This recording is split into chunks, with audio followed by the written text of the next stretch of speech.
Nous allons aborder maintenant l'importance de l'optimisation globale dans le secteur industriel. Alors, pourquoi devons-nous optimiser? Bien souvent, en fait, on s'aperçoit que nous avons de la non-valeur ajoutée en entreprise et notamment dans les PMI qui ne sont pas rentrés dans cette dynamique d'optimisation. Nous estimons à peu près à 50 de tâches sans valeur ajoutée. Ces 50 de tâches, ça va être des transports inutiles, des surprocess, de la surproduction, surstockage.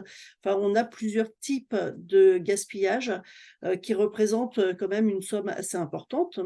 Et donc, si on enlève simplement la moitié de ces 50, c'est-à-dire 25, et qu'on remplace ça par des axes de valeur ajoutée, des actions, enfin des tâches à valeur ajoutée, et bien finalement, on s'aperçoit que nous pouvons gagner une personne sur 4 qui sera disponible pour produire plus. Donc on va gagner en productivité, on va gagner en capacité de production, simplement en améliorant, en enlevant en fait la non-valeur ajoutée ou une partie de la non-valeur ajoutée.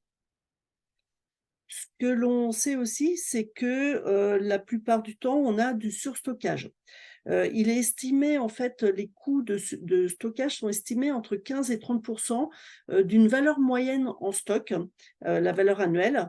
Alors, j'ai déjà fait ce calcul plusieurs fois dans des entreprises et dernièrement, donc j'étais, dans une entreprise qui fait de l'électroménager et on a calculé un taux de 17,2 et alors que cette entreprise avait déjà tous les locaux en fait en leur possession puisque c'est une entreprise assez ancienne et donc ils n'avaient plus de loyer ou de choses comme ça.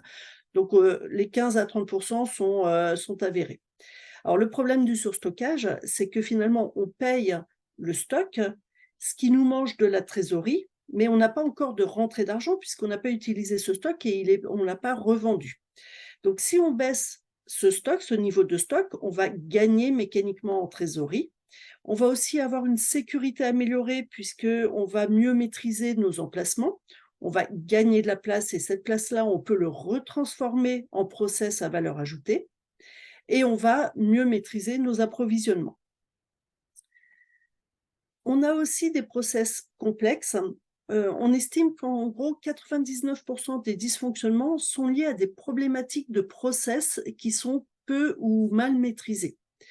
Et donc, si on s'attaque justement à ces process complexes et on simplifie ces process, on va gagner en optimisation de production, on va pouvoir répondre plus facilement à la demande client et on va garder nos ressources actuelles. Donc on va jouer en plus sur les problématiques de main-d'œuvre. Si nous avons des problèmes de recrutement, c'est souvent le cas des PMI puisqu'on estime qu'un tiers des PMI ont des difficultés à embaucher du personnel qualifié et notamment dans les secteurs où il y a une certaine technicité. Et donc le gain que l'on peut obtenir en optimisant notre production, en optimisant notre entreprise, ça va être d'augmenter la production à isopérimètre, à iso-ressources, de répondre à la demande client en temps et en heure et d'amener une certaine flexibilité qui va permettre justement d'accepter des commandes un peu différentes ou urgentes ou des choses comme ça. Donc on peut en plus gagner sur ce plan-là.